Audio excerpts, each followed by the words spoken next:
So it's gonna go me, I'm gonna do the intro, and then it's gonna go Caitlin, then it's gonna be Olivia and Joe, then it's gonna be Nick, then we're gonna go me again, What up? Andy and Brittany, Megan, Jim, and then me. So I'll have this over here for you guys to like reference if you want. I'm really sorry. Can you say that again?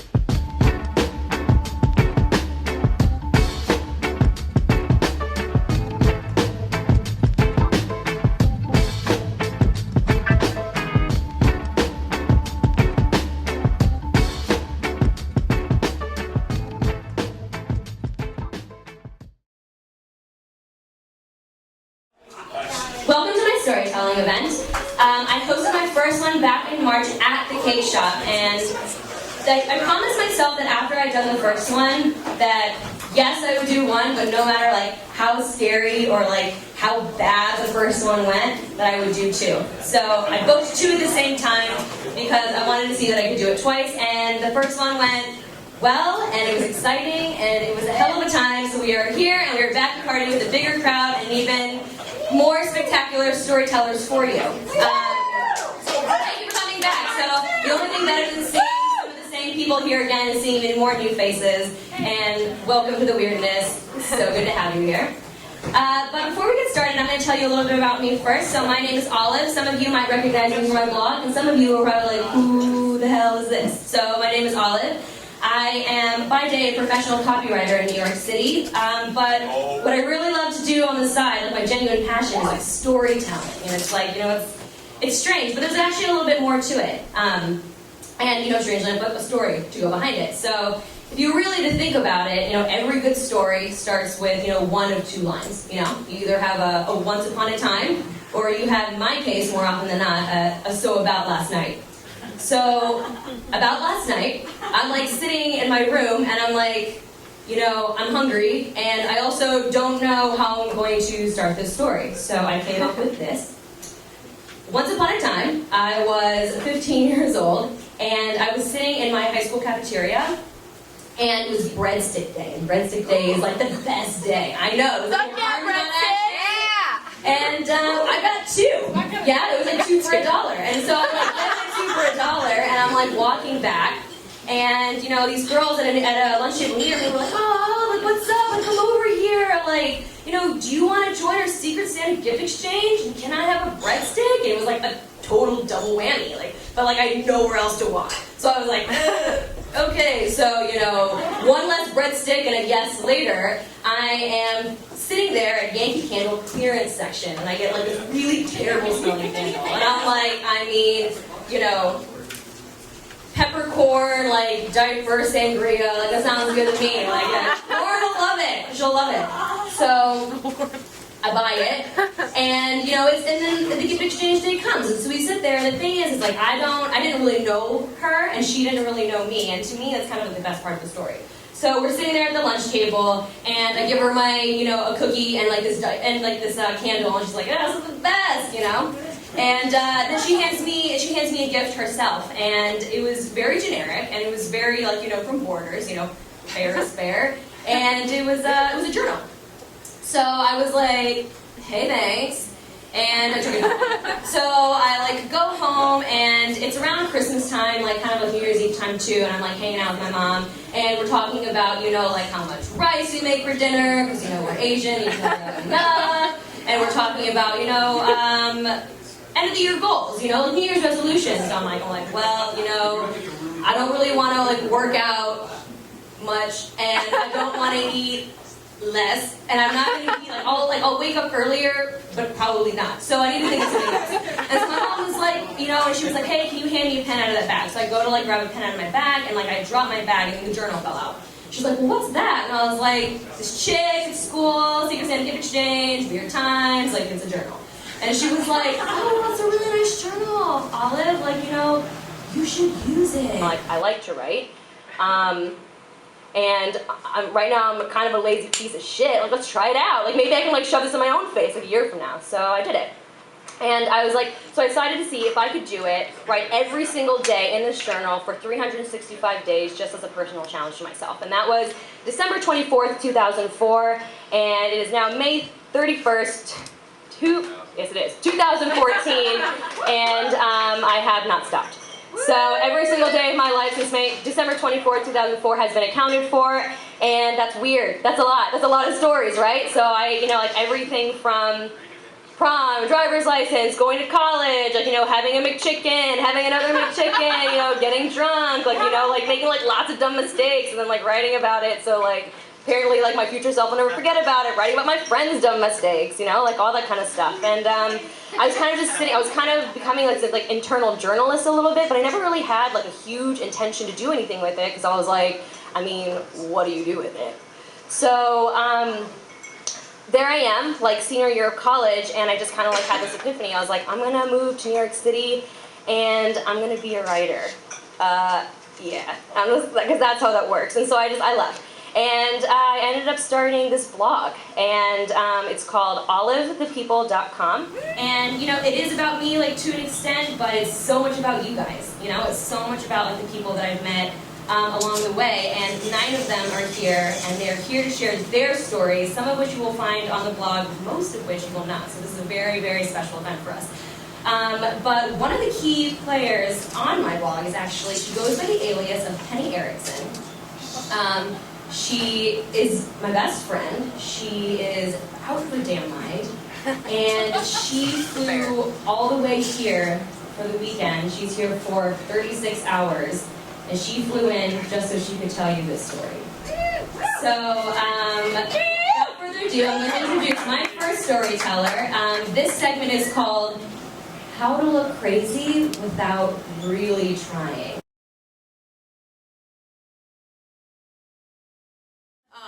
So, my story, How to Look Crazy Without Really Trying, something I'm really good at, and something I want to tell you a little bit more about.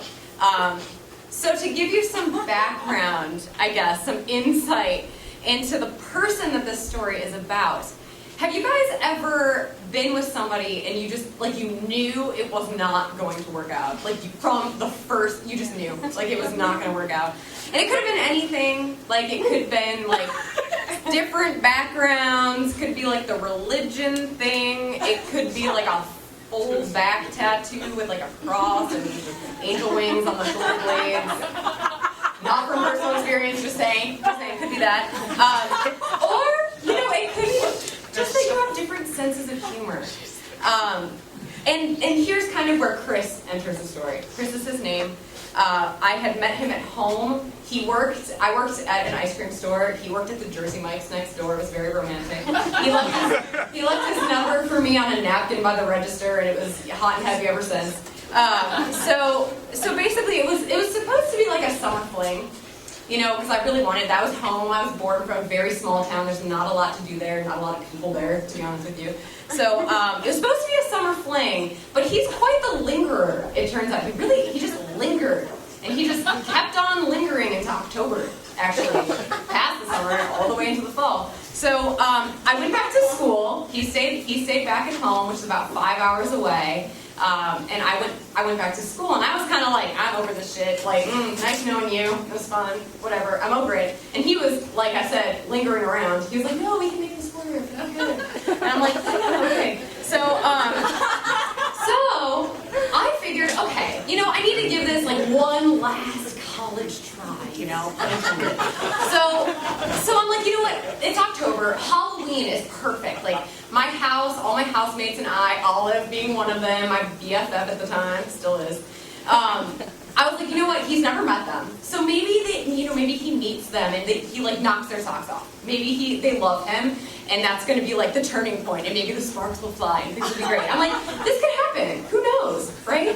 So I'm like, okay, we made plans. I was like, you come down for Halloween. We'll see where we're at. This is going to be good, whatever. So at this point, I start actually getting really excited. I'm like, I haven't seen this kid in a while. Like, summer was fun. I'm sure Halloween will be a blast. So, my roommates and I, we start planning, what are we going to do for Halloween? Well, there's 7 of us that are very close, and so we chose to be the 7 deadly sins for Halloween. Very creative, I thought. It was actually my idea, so that's why I think it's creative. But you don't have to like it, I did. So, all my friends, and shockingly, may I add, sloth was not the last sin picked. Shockingly. Like, who wants to be wearing a nightgown out? But actually, we had a girl who did. So I got volunteered to be lust, like sheer sex, right? They're like, you have a boyfriend, not really, who's coming into town, you need to look good. Like, you should be Caitlin, like, you should be lust. I'm like, okay, twist my arm, all right.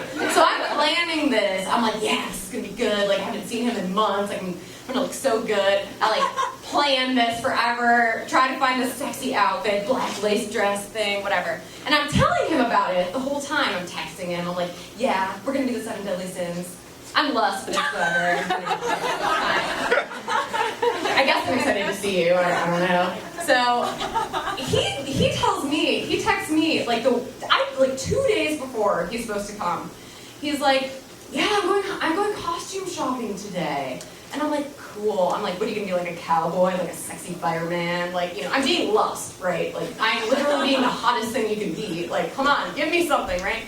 So he's like, oh, I don't know, I'm gonna go shopping today, we'll figure it out. A couple hours later, he texts me back. It's just a picture, just a picture on my phone, and it's this female lifeguard costume. And I don't know if anybody here has ever seen this at a party or maybe online when you're looking for a costume. Like Baywatch status, like the red high cut with like there's literally fake pubic hair attached to it. Fake breasts. I cannot make this up. Like fake breasts. I'm like, oh, and a blonde wig to go with it. I'm like, are you fucking kidding? Like, I told you, I am going to be literally sex for Halloween, and you are dressing up as a woman with pubic hair. That's it. Yes, thank you. Ew. Exactly. I told all my friends, and I was like, no, I will not stand for this. This is the breaking point. So I did what any logical person would do, and I called him, and I broke up with him. Immediately. And I was like, yeah, I got this. Like, fuck this, bro. I was like, you're trying to impress my friends for the first time, and you have fake pubic hair sticking out. Like, what are you doing? Okay, so my story, it's a love story, actually. I was a senior in college, and I think it was like mid Jimmy John's, probably. It's like a 9 out of 10 chance that that's what was going on. And my roommate, Kristen, here, actually, comes into me and says, you got a letter. I'm like, who the fuck sends letters to, like, college houses? Like, we were living in a dumpster. So I look at this letter, and it's addressed to Olivia Clark, Miami University. No other address. I'm like, how did this get here? And there's, like, all these stamps that are, like, forwarded from campus mail, and I'm like, where did this come from? Like, and then I, like, look a little closer, and there's all these, like, my name is, like, written with all these, like, hearts and stars, and, like, all over this envelope, and I'm like, who the fuck is this from? So I look in the left-hand corner, and it's from inmate number 2295587 from the Kentucky State Penitentiary out of Lexington. As it turns out, my dad thought it was a great idea to submit a sweet little story about me and my little sister from Big Brothers Big Sisters to our local Knoxville newspaper. Made its way up to the Lexington Penitentiary, where an inmate took a liking to it.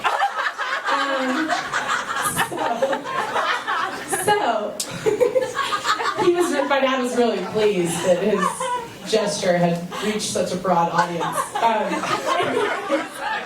I want to read this story to you, this letter actually. And we recruited the inmate, William Ingram was his name, 6 voluntary manslaughters, to come with us this evening. So please welcome.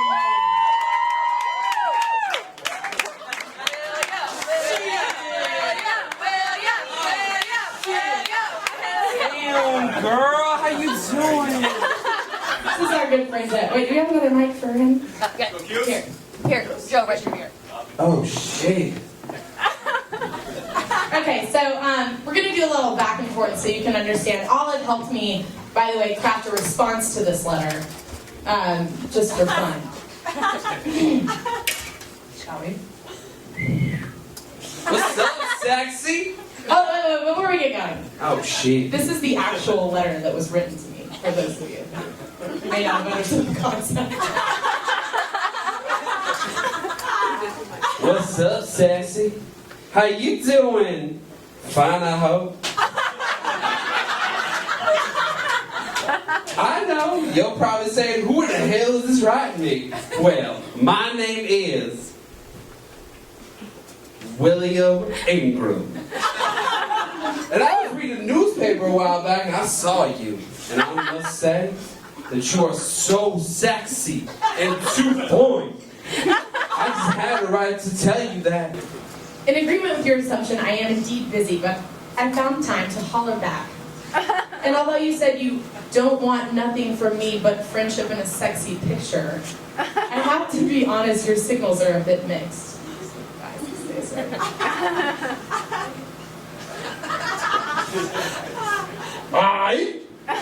I'm sorry if I made you feel uneasy about writing you. I don't mean no harm at all. Do apologize once again. Feel free to ask me anything you want to. Or did I spell your name right? Be good. And please don't be married. If you're fucking married, then I'm sorry. I didn't know. The newspaper didn't tell me. I am sorry. I will not write again. Billy. Although we've been on the same page up to now, I must say uneasy is a drastic understatement. Although I'm not married, I'd rather rot alone than come anywhere near you. You probably know the feeling. That said, I love new friends. Maybe you could stop by someday and we could get to know each other over some non-seafood related snacks. I'm assuming that'll be in the next 86 years or so. I'll pencil you in for a round thing. Anyways, Bill, I must go. It's been wonderful getting to know you and best of luck on your orgy endeavors. It might be a little uncomfortable at first, but what is it really? This letter being a prime example. Warmest regards, Olivia. P.S. I love you.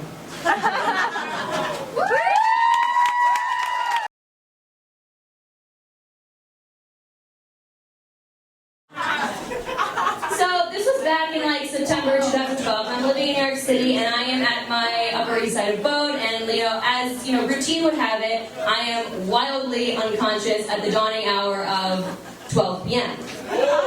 So I'm laying in bed and my roommate Emily comes in the room and she was like banging on the door, and she comes in, she was like, Olive, there's a note for you at the door.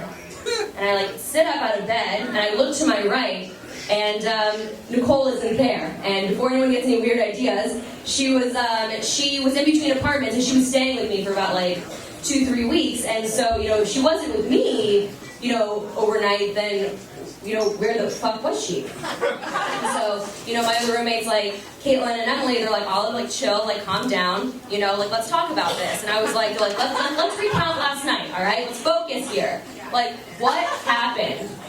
So I'm zooming out and I'm thinking about the night before, and I'm like, okay, all right. Well, the last thing I remember is I see Kristen, and I see Caitlin, and I see Emily, and I remember you guys. I remember separating from you guys. I remember Nicole and I were really we were drunk and we spotted a trolley. And we're like, oh my god, a trolley! And so we it's stationary and it's abandoned. And so we go in this trolley. This is Lower East Side.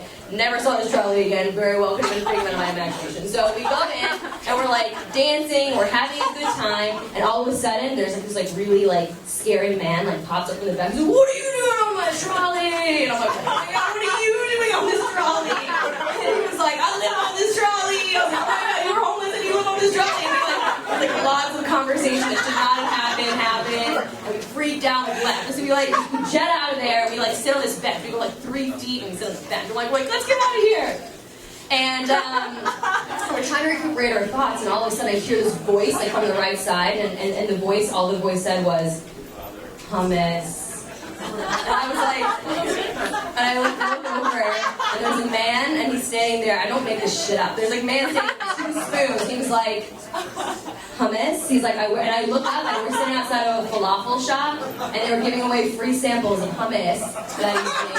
And he was like, you want to try my hummus? And we're looking at each other, we're like, I was like, I'll get some hummus. And Nicole's I hate hummus, but yeah, I'll eat that shit, and Nicole is she's very popular for being a pathological liar when she drinks specifically. She says things like, you know, I don't like hummus. She says things like French fries are the worst. And my personal favorite, Olive, I never get lost.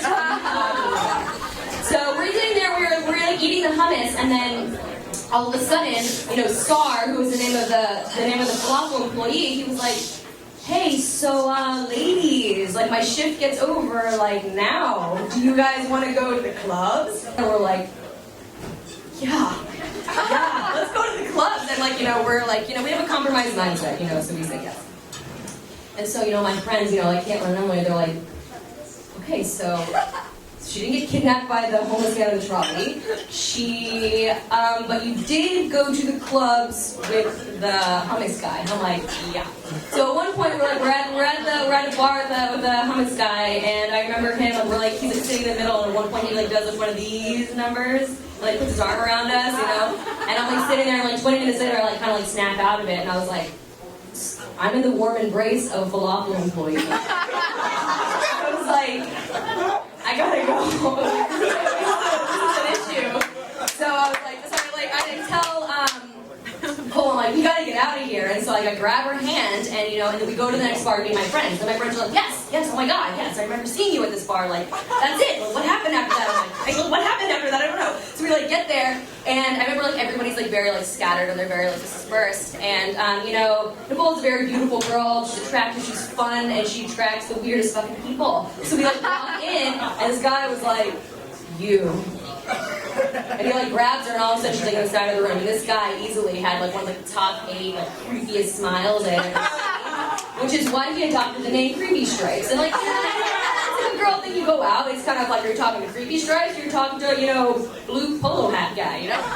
So she leaves Creepy Stripes in the deep depths of Brooklyn, you know, by some stolen Dodge Chargers, and she gets into this Evelyn cab service, and she takes a $60 cab ride all the way back to the Upper East Side to my apartment at 4:56 a.m.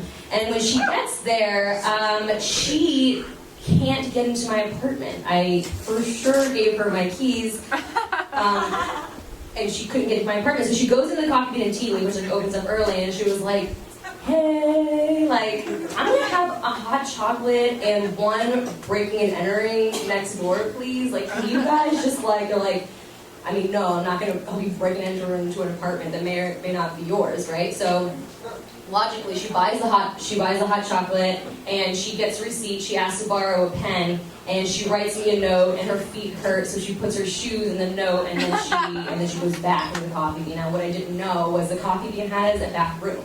So she went to the back at 5 in the morning, and she passed the fuck out. She's like, what was supposed to be a catnap turned into fucking full-blown REM. And she like wakes up, and she was like, and you know, you've got like the novelist over here, you know, you've got like church brunch over here, you've got the student over here, and then you have like the shoeless Nicole DeTampo, like her dress, and she's like looking around, and you know, it's good.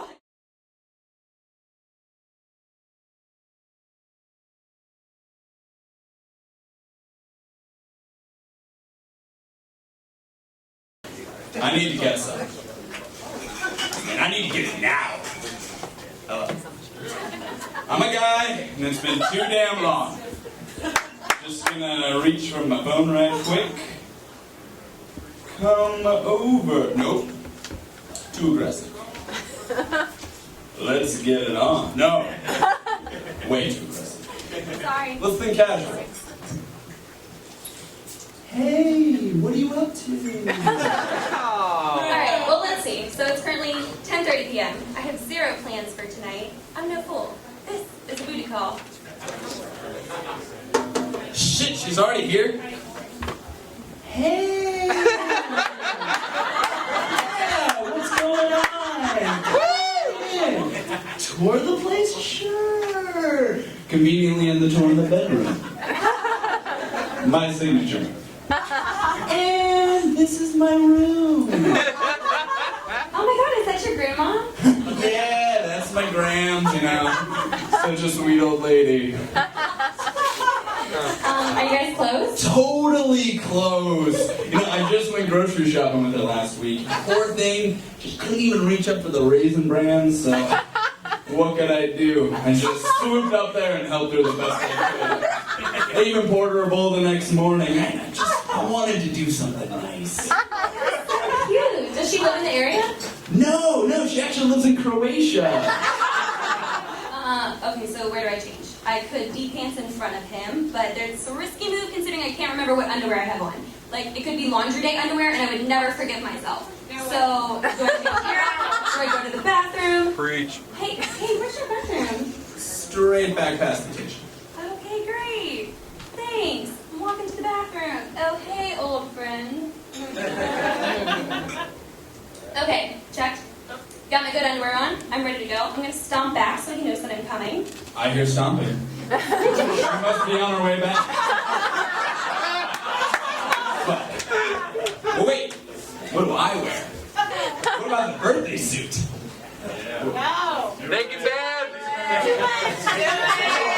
Damn it, you're better than this. Hello, old friend. There used to be a lot more than this. Whatever. All right, we'll take back 2 cups. It's gonna be great. Hey, I'm back! So, do you want to watch a movie? Yeah, sure. What do you want to watch? I don't care. I'm not picky. That's bullshit. That's a goddamn trap. If she didn't care, I'd put in Inception, try and watch it for the 5th time, get lost in limbo, and not know that she was even next to me. How about Twister? What? Aaron Brockovich. Okay. Okay. All right. Movie time. His idea, not mine. Inquiry. Are we cuddling right now? Like, what is his arm doing? Is he trying to cuddle me as we? All right. Well, it's already happened. Note to self. New record! Exaggerate this to the friends tomorrow. All right, I've done this routine before. Fall asleep immediately so she doesn't react. Hey. Hey, yeah! Good morning! Yeah! So, last night was fun. Oh, definitely! Yeah, we should do it again sometime. For sure. I have to go. Yeah, I mean, you do what you gotta do, right? Oh, bye!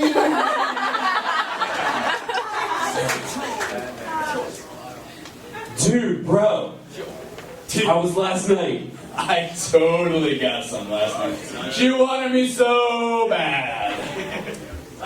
I went over to Andy's again. Why? Just like, why?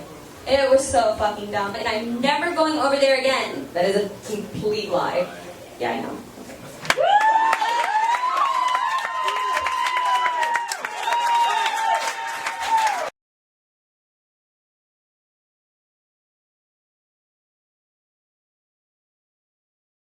On stage. Nick. Cool. And I remember my friends talking about their mommies and daddies and realizing that I had no idea what that meant. I remember these men coming to pick my friends up, and while it had been explained to me who they were, I didn't understand how they'd gotten one. Now there's this look of pity in the eyes of people when you tell them that you grew up without a father, and I've spent my entire life avoiding that, avoiding having to explain myself away to people. And so when I was 9 years old, and my mom sat me down and she said, I think it's time that you know who your father is. She always wanted a kid. And now she was 42 years old, and it was time to make that happen. So she had a conversation with her old college roommate, Claudia, and Claudia's husband, John, and she told them how much this meant and why it was urgent and how much she needed this. And they came to an agreement. My mom would spend the night with John, specifically for the purposes of procreation. Now that's a lot of information. And they even at one point talked about the idea of all 3 of them raising a child together, one big happy family, and how beautiful would that be? But then John and Claudia moved to New Mexico. They kept their apartment in New York, though, and sometimes they would come back and visit. Sometimes John would come back and visit, and sometimes my mom would go over to the apartment. But when she got pregnant, everyone was very happy. I mean, they couldn't all raise me together anymore because they were living in New Mexico and my mom was still in New York, but they could get as close to that as possible. And it was exciting, and it was new, but as time went on, my existence became a symbol of their wild past in the 70s. My existence became a threat to the now traditional family that they were trying to cultivate. And when I was 2 years old, John and Claudia decided that they were going to abandon any idea of being a part of my life. And there it is. There's that look of pity. And I fucking hate that look. And now I don't have a story about how my mom wanted me so badly to happen. Now I just kind of happened. And I should be really upset about that. But I'm kind of relieved. Because now I have the truth. And I can put it all behind me. Now I can spend more time looking forward than back. I can focus on my identity and my wild past. And I can use my own strength to feel better about that look of pity in your eyes. Thank you.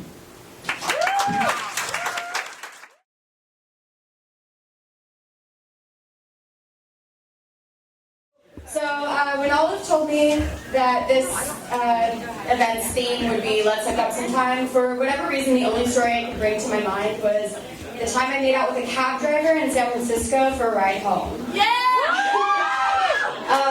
This I then realized was tragic. I genuinely couldn't recall the last time I had heard someone say that really poetic phrase to me. It had been more months than I'd like to admit publicly.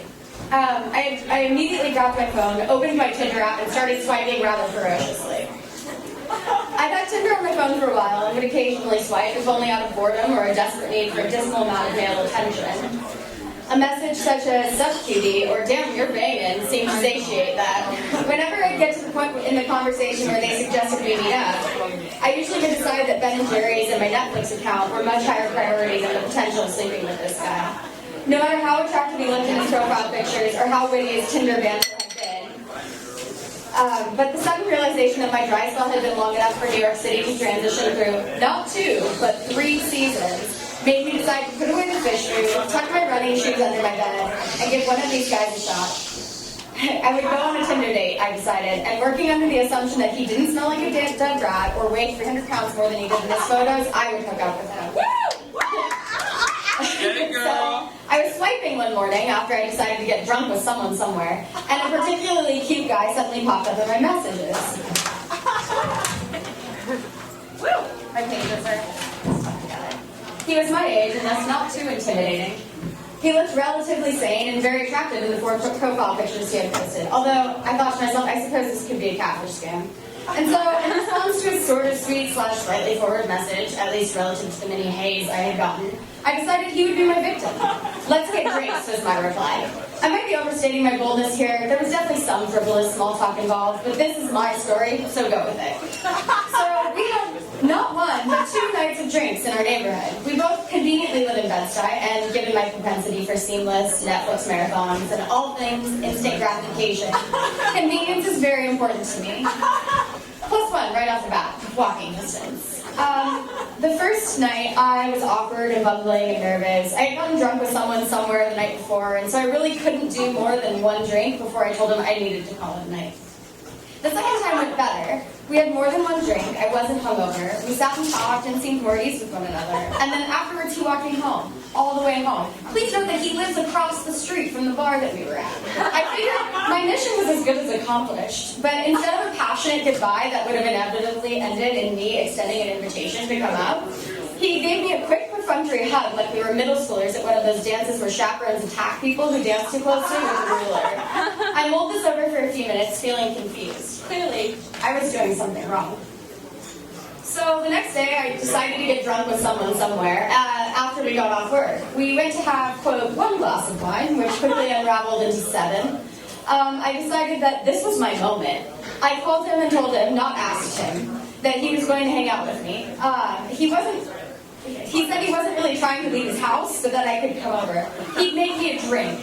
I'm actually really not sure that he suggested that. I think it was more of a situation where 30 minutes into a phone call with a drunk girl, you realized you were either going to tell her to come over or spend the next 2 hours listening to her slur her words as she wanders around Manhattan. He elected the former. I showed up, and as promised, there was a drink for me. A really terrible Sazerac. I think I had about 2 sips before I drunkenly attacked him. Yes, I made the move. And abruptly and softly put an end to my dry spell. I woke up at his house. I woke up at his house the next morning. Did I mention this was a school night? And walked myself through the 8-ish blocks from his house to my house. I even got called out by a stranger for walk of shaming. It all felt very college. Anyways, I was pretty convinced I would see him again. I mean, things seemed to go well. Needless to say, I never saw him again. But I had worked him into a couple of fantasies I use when I'm running to motivate myself. And so I occasionally text him something like, "Sup, cutie," or "Damn, you're banging," when I get drunk with someone somewhere. Maybe he only needs a dismal amount of female attention anyway. But the curse was broken. My dry spell was dry no longer, although I was beginning to wonder if I should be. What's the point of all this? I guess I have 2 lessons that you could take away from my trials. Number 1. Never, ever, ever exchange a snogging session for petty cash. Yes, this includes cab rides and shitty beer. No matter what your friends say, making out with a cab driver, bartender, bouncer, coat check boy is a lot worse than paying him $5. I don't care if you were saving that $5 for 5 slices of $1 pizza. Hand it over and get out of the taxi. You can always charge the pizza to your credit card. You can't remove the image of yourself diving from the passenger seat of that yellow taxi to plant your pretty pucker or horrendously smeared lipstick, depending on how good of friends you have, on some creepy old guy. Number 2. If you were closing one eye to type your booty call text message outside a bar on the Lower East Side while smoking your 5th cigarette in the past 15 minutes, and all of your words are still somehow being auto-corrected to read juicy, now is not the time. The only thing worse than waking up in your own bed with a hangover that feels like a marching band is playing percussion on the inside of your skull is waking up in someone else's bed with a hangover that feels like a marching band is playing percussion on the inside of your skull. I know, there is something exhilarating about going home with someone when you've had 14 shots of Fireball, or enough margarita to drown a small dog. But it really isn't a good decision. In fact, this applies to someone who you are texting as well. If you can't remember his name, can't make out the features of his face without squinting, or if you aren't sure at what point in the evening you even met him, this is not considered an adult decision, and it's probably not a good idea.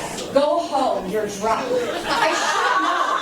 However, that this rule is null and void in the country of Spain, the island of Mykonos, or any iteration of its Tijuana spring break.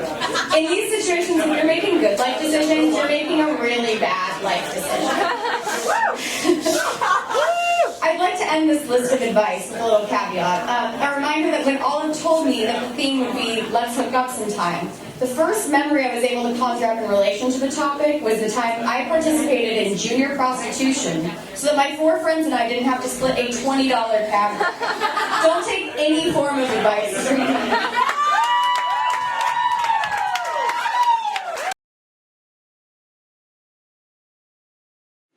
And the second I got divorced, I changed my Facebook status from married to single because I'm a fucking adult. And 953 of my friends immediately clicked like. Because apparently they did not understand the gravity of that situation.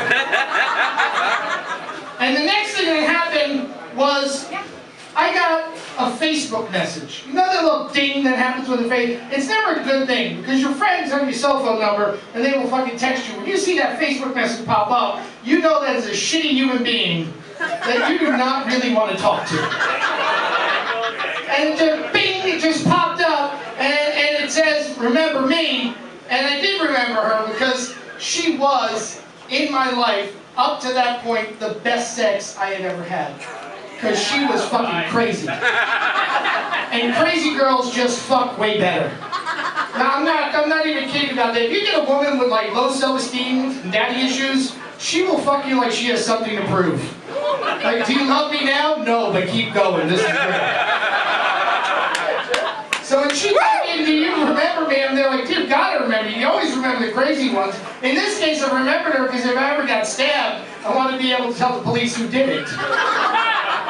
So we exchanged a couple things, and she goes, I hear you're single now. And I'm there like, yeah. She goes, well, you should just fly down to Florida and we spend a week together. At that moment, I thought Facebook was the single most awesome invention of all time. I'm there like, I am not even single 14 hours, and I got a booty call waiting to happen to me. Until she started messaging every 3 minutes, every 5 minutes, every 2 minutes. And these things would just keep popping up like, when you coming, when you coming, when you coming, when you coming. Do you know how tragic it is when you gotta block somebody on Facebook because they want to fuck you? That's a bad block. That is not a good block right there. All of these things happen, and all the people you meet from your past, there's no more privacy. That person you hook up one night with at a bar will be your Facebook friend 10 years from now. And you have to click like on all their little kids' fucking pictures. Which is not a positive thing. So here's the whole thing. After all this time, I'm trying to meet people, and all my friends are saying, go to the internet. I don't want to do that because I'm a really old-fashioned guy. And I wanted an old-fashioned date, and I finally got an old-fashioned. I met a woman, and a very old-fashioned date. It was dinner and a movie. That's an old-fashioned. Like we walked through the park at the end of the night, holding hands. Old-fashioned. Not even holding hands. We fucking linked pinkies. If you were linking pinkies, there was no exchange of bodily fluid happening at that date. We get to her door, we get a little goodnight kiss, no gameplay. I say, I want to see you again. She wants to see me again. I said, let's make an appointment. She reaches into her purse, she pulls out a date book made of fucking paper. Do you know how hot that is for a guy my age? That is fucking hot. I would have fucked her right there on that date book. That is how fucking hot that was.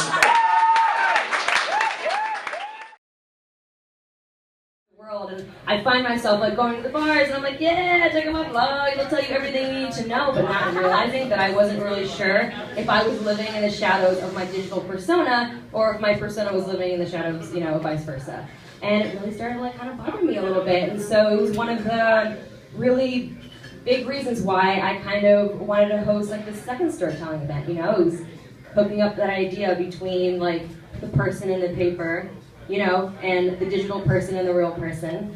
And I gotta be honest, I think this might be the best hookup I've ever had. And I think we should do it again sometime. So thank you so much for coming out tonight. There will be a next one. We will be taking shots after this, and there's merchandise in the back, and I can't wait to see you guys all again. Thank you. We are all going to hair the dog after this. I've got some kick-ass hats.